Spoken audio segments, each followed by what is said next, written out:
2025 was 100% the year for Shai Gilgeous-Alexander. I mean, this dude had an insane season.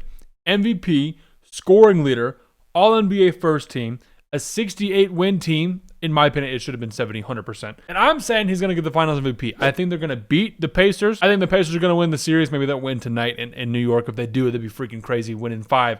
Then we got Pacers Thunder finals. Would not have expected that. But I think the Thunder are going to be able to beat whoever's coming out of the East. And I think Shai will be able to play well enough to get the finals MVP and stack that to his resume. So he's also had the most 35-point games this season. So in my definition, if you've watched the past videos, he's a superstar now. So if you're new, what is my definition of a superstar?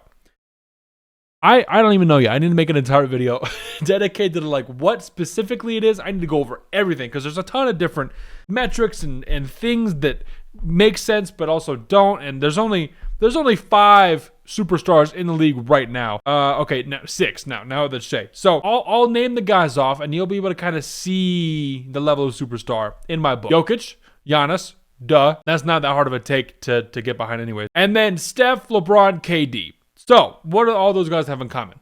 Rings, MVPs. They're the best player on their team. Maybe Luka. Well, Luka's definitely 100% better. Well, this is why I have a problem. I'm giving it to the big 3 because of what they did in the Olympics, and they're still very viable players. They're not like Chris Paul, who is, man, he was a great player back in the day, but now he's averaging like 7 points. All these guys, I think all these guys averaged over 20, 100%. I think it was the first time LeBron hasn't averaged 25 in his career, something like that. We can check that out later. But now it's Shai. So what a superstar is overall team success and individual success. I think throughout your career, unless you take a drop off. Like Chris Paul, not here. Russ, not here. Harden, not here. But Steph, LeBron, KD, they are just on they're on the upper echelon of the old guys right now, and they're still very, very good. I mean, we saw KD miss the playoffs. LeBron and the Lakers made the playoffs. Steph made the playoffs. But these guys still can play. So that's why I'm giving it to them, because they're still playing. But yeah, 100% Jokic, Giannis, and Shai. Those are the kind of... Jokic and Giannis aren't even young. They're 30, and Shai's 26. So Shai is 100% the youngest dude in this list. You might be asking yourself, where are the other guys at?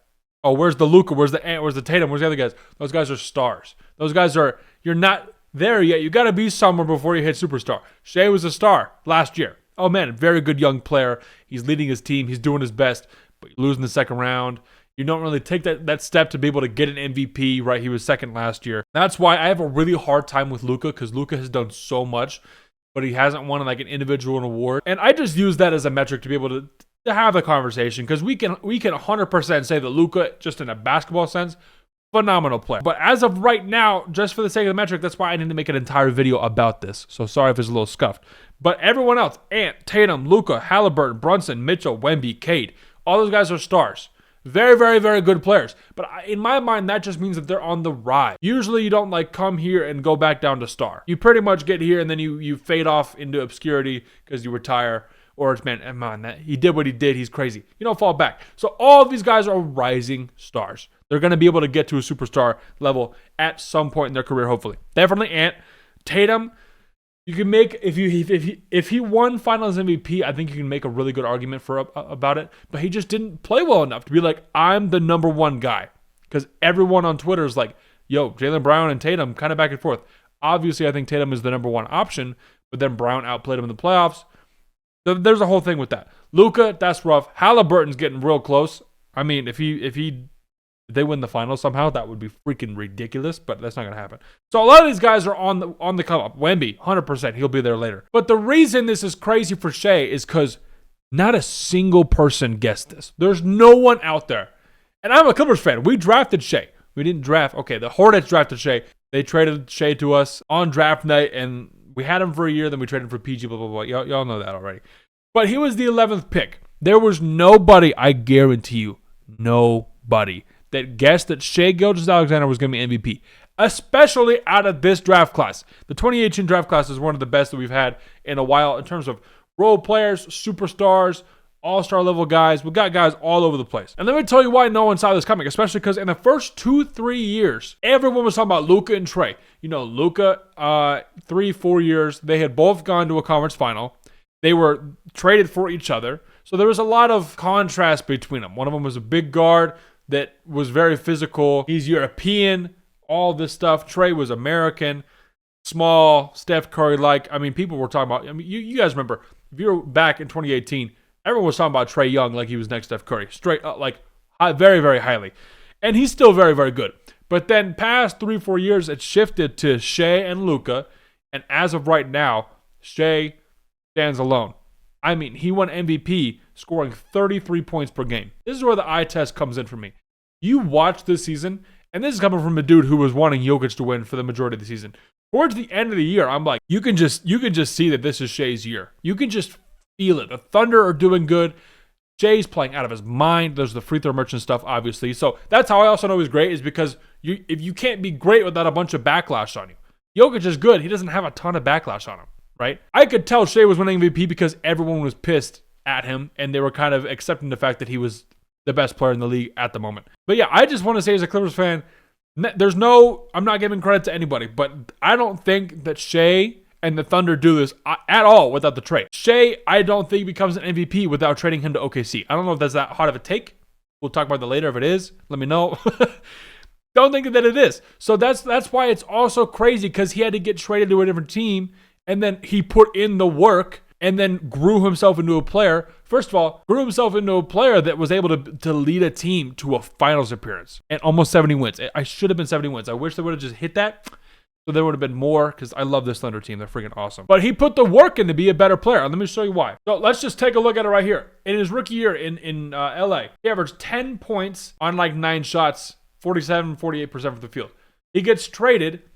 His shots go up by like, what is that? 6? Almost 6 more shots a game.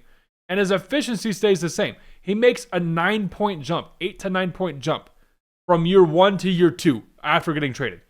And then it just climbs, dude. 19 to 24 to 25 to 31 to back to 30. That's fine. And then to 33. So Shai had turned himself into a player that just was amazing. And his pre-draft stuff was he's a defensive guy. He's a long, very reliable, chill point guard. Generally pass first, not going to be kind of a scorer. It's just insane that this kind of stuff happens with these players. That exactly what you say that they're going to be, it flips. Because he's not even, I remember hearing this on the Hoop Collective podcast, he's not even the 5th best defender on the starting lineup. You got Lou Dort, Jay Will, Chet, and Isaiah Hartenstein. All those guys are a better defender than Shai. That does not mean Shai's bad. Shai's a very good defender, 100%. And that's what he was kind of known for at the beginning. But the fact that a player like that was able to come in and score like this is ridiculous and improve his efficiency year after year after year. It reminds me of Kawhi. Kawhi came in, very defensive player, very chill. Obviously, they play different positions and stuff. But Kawhi became I think he had the best 3-point percentage in his like 4th season, 4th season. And he wasn't a shooter. And now look at where Kawhi is at over the course of his career. That guy is insanely good. So it's just crazy to see. You'll just never know. I'm really excited for this draft to be able to see, okay, who went 11th and is going to win an MVP in like 8 years. Who's going to do that? Who's going to do that? So that's why I love watching these pre-draft videos and keeping notes and just remembering, hey, dude, I was not looking at Shai Gilgeous-Alexander. I thought his name was Shai. Shai Gilgeous. No one knows how to pronounce his freaking name. Now we're here. So stuff like that with Nikola Jokic.